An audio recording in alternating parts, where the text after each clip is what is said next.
Et bonjour à tous, on se retrouve aujourd'hui pour les résultats de NXT du 7 octobre 2020.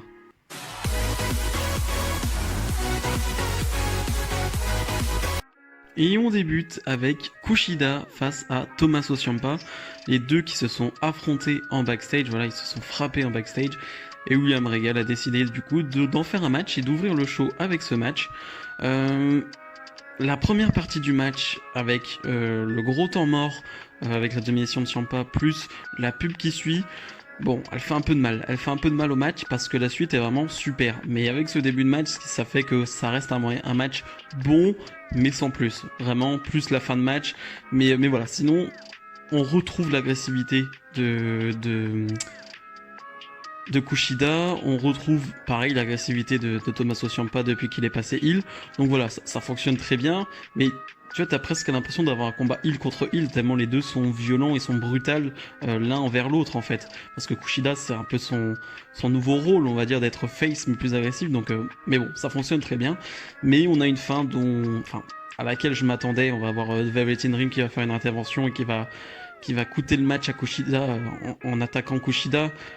Mais ouais, enfin bref, je m'y attendais. Je pensais bien qu'ils allaient pas faire une fin clean parce que faire perdre Ciampa dès le début de son nouveau run en heal, c'est pas forcément bon. Faire perdre Kushida alors qu'il vient de battre Velveteen Dream, c'est pas forcément beau. Donc bon, on fait attaquer Velveteen Dream, on fait que Velveteen Dream va attaquer Kushida et ça donne une victoire à Ciampa. Bon, c'est pas terrible quand même, mais c'est pas digne de NXT, j'ai envie de dire, et c'était assez attendu. Amber Moon est sur le ring, elle qui a fait son retour du côté de NXT TakeOver. Un retour vraiment surprise pour le coup, je m'y attendais absolument pas. Il y avait des rumeurs sur une ancienne superstar de NXT qui allait revenir, mais franchement, je pensais pas à elle. Je pensais même qu'elle allait devoir malheureusement arrêter sa carrière à cause de ses blessures. Et non, du coup, elle nous fait une petite promo pour dire qu'elle est de retour. Voilà, elle va dire maman est de retour et elle veut de l'or. Voilà, en parlant de forcément de la ceinture de championne d'NXT de Yoshirai. Yoshirai qui va arriver et qui va pas avoir le temps de dire grand chose parce que Rhea Ripley, elle aussi, va arriver, va dire que voilà, elle est contente de la nouvelle attitude d'Amber Moon, mais elle va pas pouvoir en dire plus parce que Raquel Gonzalez et Dakota Kai vont l'attaquer et va s'en suivre une bagarre à 4 et William Regal qui va annoncer que ce soir on aura Amber Moon et Rhea Ripley face à Dakota Kai et Raquel Gonzalez dans le main event. Donc c'est super, on va revoir Amber Moon catcher au bout de... Enfin, sur sa deuxième nuit de retour, donc voilà, j'ai juste hâte de la revoir sur un ring tout simplement. En plus, ça sera un bon match, j'imagine. Voilà, avec une Rhea Ripley qui est au top, Raquel Gonzalez qui est au top et Dakota Kai qui est au top. Donc voilà, je trouve que le segment était pas forcément top, voilà, pour un retour d'Amber Moon. Voilà, j'aurais préféré un truc peut-être plus émouvant. Ouais, j'aurais peut-être mis le truc sur un peu plus d'émotion. Mais voilà, mais sinon c'était quand même un bon petit retour pour Amber Moon et qui sera déjà dans le main event de la soirée. Drake Maverick et Killian Dane font équipe. Voilà, c'est un peu l'histoire de la mid-card du moment, hein, Drake Maverick et Killian Dane qui font équipe. En tout cas, c'est ce que veut Drake Maverick, mais c'est pas vraiment ce que veut Killian Dane. Voilà, ils vont faire face à Everrise, qui est clairement la team de Jobber. Du côté de NXT, ils sont là que pour jobber, ils sont là toutes les 2-3 semaines pour prendre un petit match de 4 minutes et le perdre. C'est ce qui va se passer, on va jouer sur le fait, encore une fois, que Killian Dane, on n'a rien à faire de Drake Maverick, mais vraiment rien à faire. Tellement rien à faire que pour gagner le match, il va prendre Drake Maverick et il va lui porter une powerbomb sur un membre d'Everrise pour remporter le match. En gros, vraiment, voilà, on joue sur ça. Je comprends l'idée dans le sens où il y a très peu d'équipes en ce moment de côté de NXT, donc il faut construire des équipes, et pourquoi pas. Tu sais pas trop quoi faire de Killian Dane, tu sais pas trop quoi faire de Drake Maverick, pourquoi pas les voir ensemble. Moi personnellement, ça me dérange pas du tout. Austin Theory face à Leon Ruff. Pas grand chose à dire, hein. Franchement pas grand chose du tout parce que Leon Ruff est clairement un jobber et Austin Theory va s'en occuper en 2-3 minutes, hein. Voilà, pas grand chose à dire sur le match. Mais après le match, Austin Theory va faire une promo et va dire voilà, qu'il est le futur de NXT et que voilà, personne ne peut le challenger en ce moment même. Et qui c'est qui va faire son retour? c'est Dexter Lumis. Je suis tellement content de revoir Dexter Lumis. Dexter Lumis qui était absent depuis quasiment 3 mois. En plus, au pire des moments, voilà, il aurait pu être dans le ladder match où il y avait le titre nord-américain en jeu et il faisait clairement partie des favoris vu comment il était bien lancé du côté de NXT et il s'est blessé à la cheville à ce moment-là, donc c'était vraiment horrible. Et il est de retour, donc on a un match face à Austin Theory, un match quelconque, j'ai envie de dire, un match d'une dizaine de minutes quasiment, où l'action n'est pas folle, l'action n'est pas mauvaise encore une fois, mais c'est pas dingue. Hein. Tu sens qu'il n'y a pas une alchimie de fou entre les deux non plus, et que voilà, c'est pas deux styles qui fonctionnent très bien ensemble. Mais voilà, Dexter Lumis qui va l'emporter avec sa soumission, hein, voilà, toujours sa soumission à Dexter Lumis, et Cameron Grimes va l'attaquer après le match.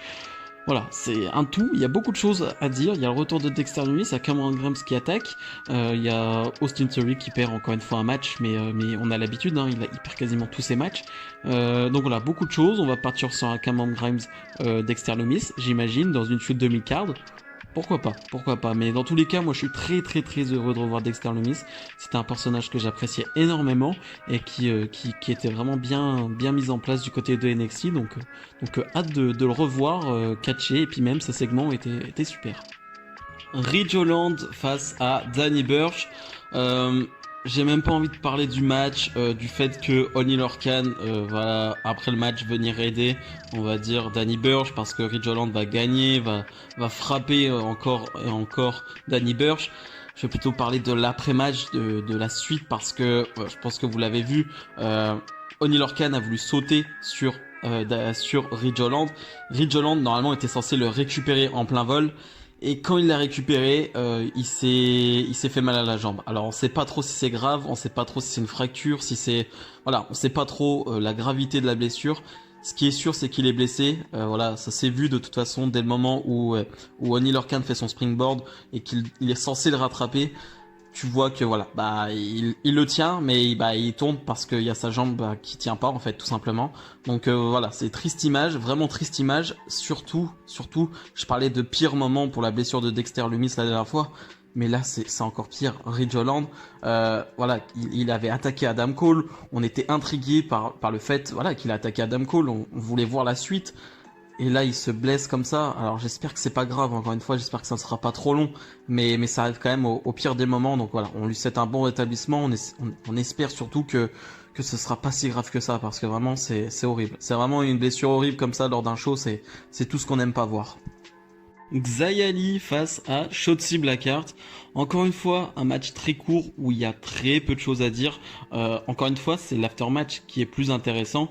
Une Shotzi Blackheart qui va l'emporter facilement en 2-3 minutes. Donc vraiment très basique et vraiment rien à dire sur ça. Shotzi Blackheart qui enchaîne les victoires, mais bref, c'est surtout Boa, voilà, qui est du côté de NXT, qu'on n'a pas trop vu, mais qui va venir après le match et voilà donner une lettre à Xia Li. Donc voilà, on sait pas trop ce que c'est, mais c'est intriguant. Voilà, on donne un rôle à Boa, on va voir ce que ça va être. Encore une fois, il y a pas grand chose à dire parce qu'il a juste donné une lettre. On n'en sait pas plus, mais ça donne envie de voir ce qu'ils peuvent faire avec ce duo. Donc moi j'attends de voir. Le main event, donc Ember Moon et Rhea Ripley face à Dakota Kai et Raquel Gonzalez. Le match est passable, passable plus, j'ai envie de dire, mais c'est pas le plus important. Le plus important, c'est de revoir Ember Moon catcher, tout simplement. Ember Moon qui n'est pas dans une grande forme physique, on va pas se mytho. Je sais que ça se fait pas forcément de parler de forme physique pour les femmes. Moi, je parle des formes physiques pour les femmes ou les hommes, donc je fais pas de différence. Donc pour le coup, je m'en fiche. Oui, Ember Moon n'est pas dans une grande forme physique, ça c'est clair et net. Je compare par rapport à ce qui était Ember Moon il y a 2, 3, 4 ans. C'est pour ça, hein, je fais une comparaison par rapport à avant.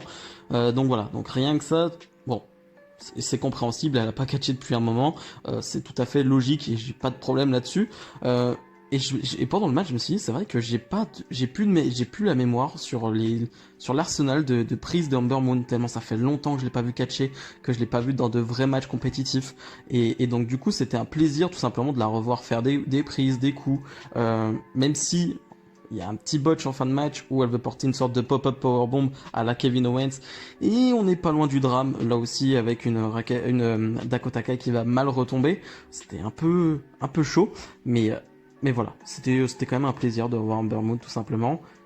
Et surtout de revoir l'Eclipse, voilà, ce finish extraordinaire, qui est pour moi là, qui est le meilleur finish féminin déjà, c'est sûr, de la WWE, mais qui est extraordinaire tout simplement, et c'est un bonheur. Et en plus là, il est parfaitement fait et réalisé, et parfaitement vendu. Donc voilà, moi je parle que d'Ember Moon sur ce match, parce qu'il n'y a pas grand chose à dire. Ember Moon qui va donc donner la victoire à son équipe avec cette Eclipse. Et voilà, Rhea Ripley et Ember Moon vont se serrer la main en fin de show, ça va se terminer là-dessus. Mais voilà, c'était une bonne fin et on va dire on était content de revoir Ember Moon. Bilan de ce NXT, c'était pas mal, c'était vraiment pas mal. Encore une fois, retour d'Ember Moon, retour de Dexter Lumis. Il y a des vignettes dont je n'ai pas parlé avec Gargano et Candice LeRae qui pointent une fille, voilà, qui sont sur une fille, on sait pas trop ce qu'ils veulent en faire. Il y a forcément les vignettes de Timothy Thatcher qui continue ses entraînements. Voilà, j'en ai pas trop parlé parce que ça me semblait pas non plus être super intéressant, j'avais pas grand chose d'autre à dire.